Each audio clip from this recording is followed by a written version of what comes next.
Unha decena de titulados da Fundación TIC forma o equipo técnico de Hermetismos. A curtametraxe proxectouse esta tarde en San Marcos na Semana de Cine de Autor.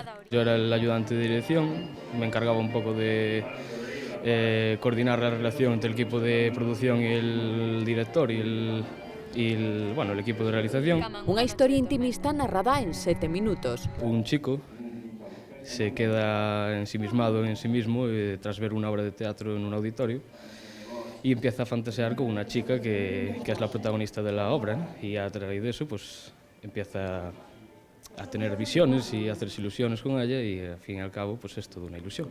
O proxecto xurdiu na Escola de Imaxe Son de Lugo. Alumnos de segundo de todos os anos sempre fan prácticas nos módulos de realización de televisión, xestión de televisión, bueno, e de cine tamén.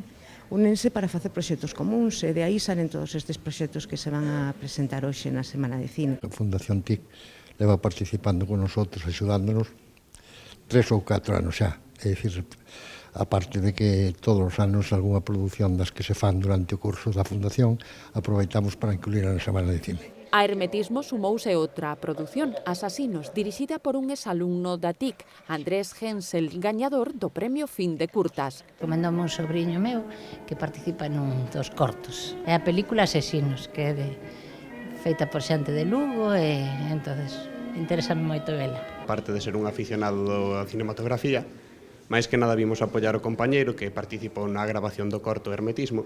E, bueno, vimos coa idea de ver todos os cortos e aportar algunhas ideas sobre futuros cortos. Das 10 citas proxectadas hoxe no ciclo Cine Galego, 5 son lucenses. Te dedicamos un día a meter todas as curtas, aparte de que optan a premio, tanto metálico como trofeo. Es una forma de promocionarse, ¿no? No pensábamos que fuera a salir de la escuela este corto cuando lo llevamos a cabo, el rodaje.